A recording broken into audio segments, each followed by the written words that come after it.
refreshing, aromatic, and of course sour. Ceviche is the national dish of Peru, as well as the culinary flagship of the country. And it's been also said that more than a dish itself, ceviche is a way of understanding and feeling the country's culture. To the point that there are in fact ceviches made in several other countries of Latin America, but in Peru it is different. It is a lifestyle. Also, some people have metaphorically described tasting a Peruvian ceviche as getting a slap in the face by a beautiful girl, followed by her kiss.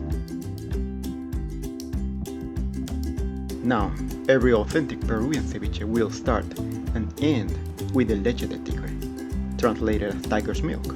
It is that sour, spicy, milky, and refreshing marinade which brings together all the components of the dish. So to get started with our leche de tigre, we are gonna make a fish stock or fumet with fish carcasses and scraps of celery, carrots, onions, ginger, then tomatoes and a clove of garlic, just like any other fish stock. Cover to let simmer for a couple hours. Then, once all the flavors have released, we are gonna take some of that delicious broth to be chilled and set aside.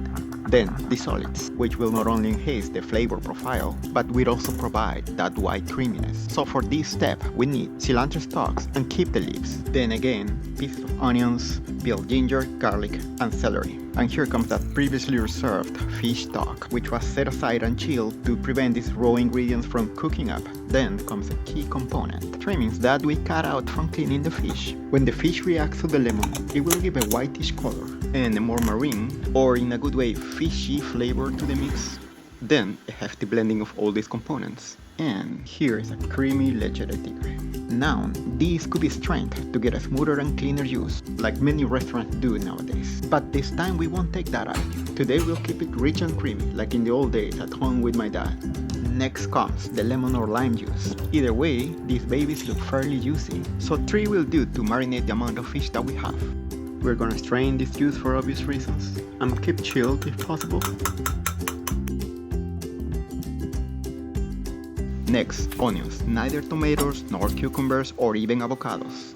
The traditional ceviche relies simply on the humble onion for its crunch, zest, and extra brightness. Now just bear with me please for a few seconds of slicing action. Here's an important point. These slices do not need to be that thin, with around 2 mm being ideal to maintain their crisp and texture once mixed with the fish and leche de tigre. So these, for example, are not thick enough and may wilt too easily. Next is a good rinse and soak in cold water until it is time to plate. And now, let's bring in the heat. Here is a rocoto pepper. It's a traditional Peruvian chili. It may look like a tomato or a bell pepper, but it is as hot as an habanero. We'll get rid of the seeds and veins depending on your preferred level of heat and chop very finely.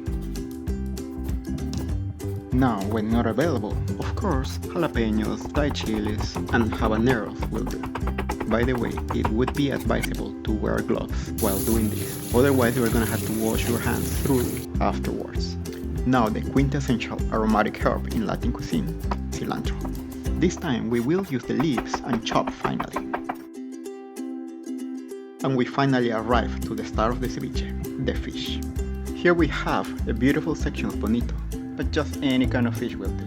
Big or small, white or red flesh, saltwater or freshwater, pretty much any kind as long as it's fresh. Starting with trimming of the odd ends, which are saved for the leche de tigre, as shown earlier.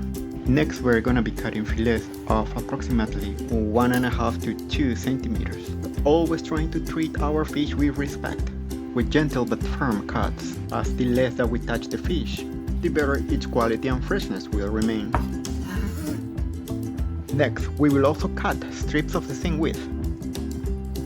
And then again we cut across at the same width. So we end up with evenly sized cube or square shaped pieces, which will not only marinate, or quotation marks, cook more evenly, but are also big enough to keep their freshness and integrity better when mixed with the leche de tigre. And here's the final size and shape that we are talking about.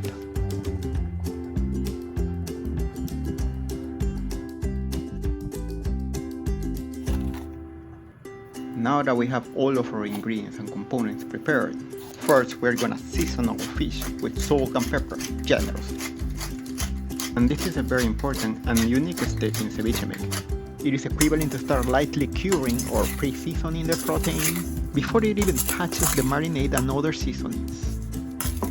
A vigorous mix and toss, and it's time for the leche de tigre, which is pretty much the combination of that creamy blend of those aromatics and the fish trims in the fish stock together with the lime juice in approximately equivalent proportions, making sure we get a fairly soupy and loose mix, but not totally covered or sunk in the leche de tigre.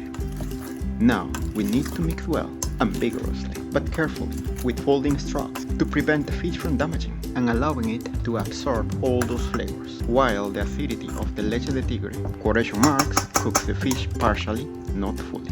At this point we need to check for seasoning, flavor, and the right balance between salt and acidity. Then the final touches are, first, the heat element with the minced rocoto pepper, plus the chopped cilantro. At this point, we should remember that ceviche needs to hit you at first bite, so do not be shy with your seasonings and the acidity level.